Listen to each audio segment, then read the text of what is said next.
I have trust issues. I admit that. I'm old and cynical and mean.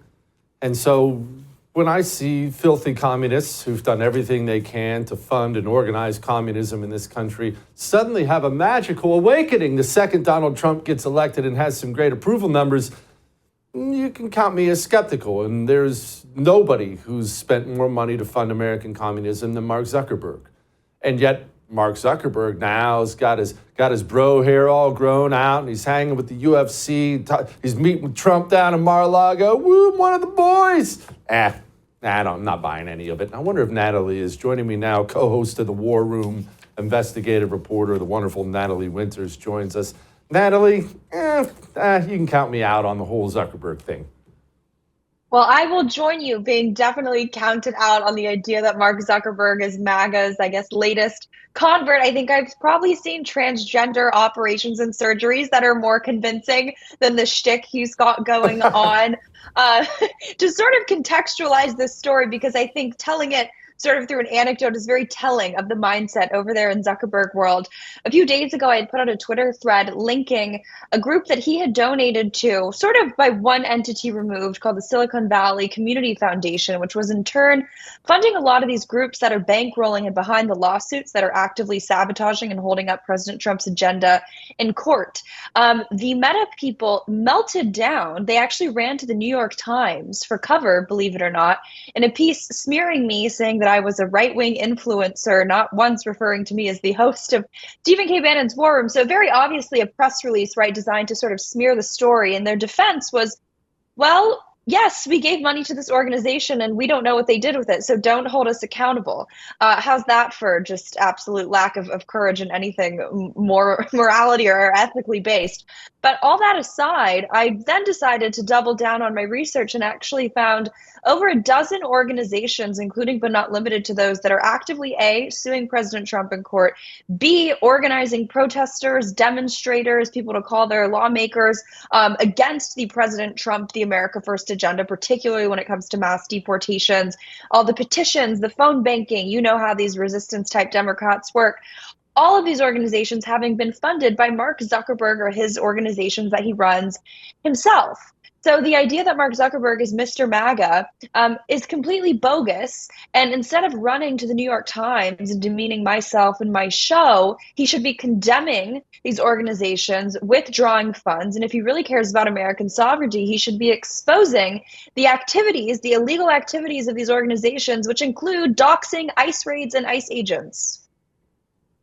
I'm glad you actually brought up a few points there, but let's focus on this one. Could you tell me, Natalie, because I know you're all over this stuff like white on rice, has Mark Zuckerberg made any public statements about his intention to withdraw these funds, stop giving these funds? Do we have anything tangible beyond the MAGA bro sayings we're hearing out of Zuckerberg that show he's renounced his Maoist ways?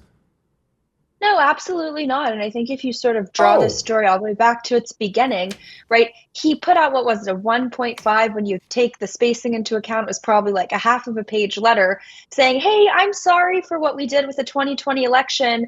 Our evidence suggests that we actually didn't have an impact. Conveniently, no footnotes were given, no evidence to prove that.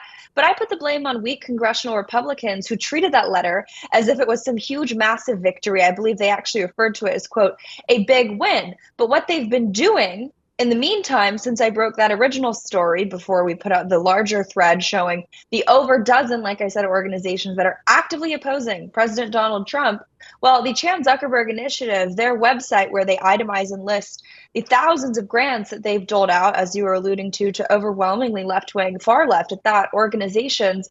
Well, curiously enough, the day before I broke that original story, they listed over 5,000 grants on their website dating back to, I believe, 2018.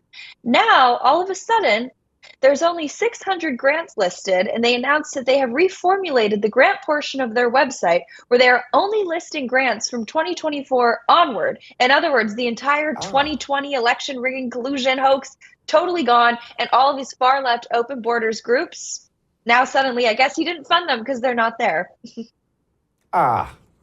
Just a couple clicks and a delete button and all of those sins are washed away. How about that?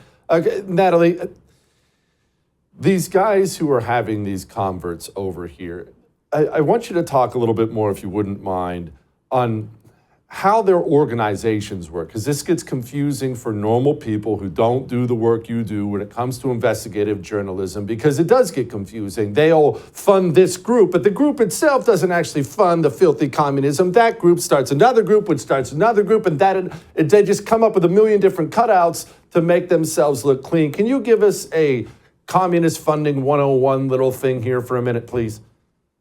Well, it's all by design. I'd sort of put it through the same paradigm as the like Hunter Biden money laundering scheme, right? Where they had all the different cutout, the shell companies and this LLC and this person being brought in to do something. This all is sort of the dark money network. And I don't think it can be underscored enough how these big tech guys, the sort of Silicon Valley based organizations, really have created these sort of bedrock ground zero for so much of this dark money apparatus. I would say the other half being supplemented by sort of like the George Soros would sort of euphemize themselves as the like, pro-democracy cohort. But how it works is they pool, I mean, with Zuckerberg, you're talking several $billions, not even talking just a couple hundred million.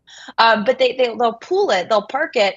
And typically these California-based foundations where the sort of tax laws and just the financial disclosures are extremely vague. So you can't really even tell who exactly they're funding. It's not like I can click on the website, like put it this way, the Chan Zuckerberg Initiative was actually very unique to have even had a grants portion listed on their website.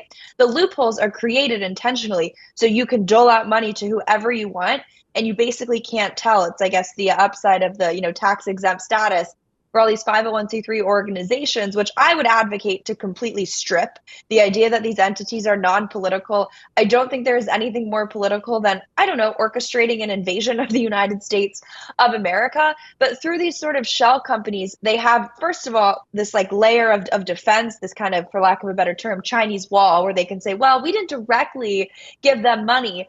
But it's also just more broadly, too, they're very euphemistic and whitewashing and sort of describing their agendas. It's sort of like the pro-democracy brigade, right? The Twitter brigade of blue check democracy defenders. They're very, very, grandstanding in the ideologies that they're pushing. But in reality, they're pushing for the complete overtaking of the United States, the complete dissolution of sovereignty, right? Global government might sound nice in UN HR, woman speak, but in reality, it's a complete deprivation of your civil rights, your civil liberties. And I don't think that you want people who not only are documented pathological liars, like we saw with Mark Zuckerberg, but people who lack courage and are only interested in their own self-advancement and frankly, their own financial interests, being the people who sit atop that global government superstructure.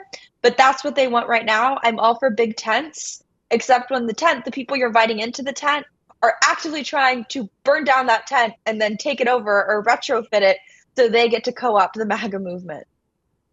Yeah. Chinese wall is actually so incredibly appropriate that I'm going to now steal that and use that for my own purposes going forward. It's intellectual property theft. Very CCP of you. That's right. That's right. I'm going to give you no credit whatsoever. Natalie Winters, co-host of The War Room. Natalie, thank you, ma'am. I appreciate it. I would thank you for coming to my YouTube channel, but I know how brilliant it is, and I know you love it here. So subscribe and watch. We're going to start really ramping things up and putting some funny stuff, some interesting stuff out there, some collaborations. Either way, my YouTube channel is officially the place to be. So stick around.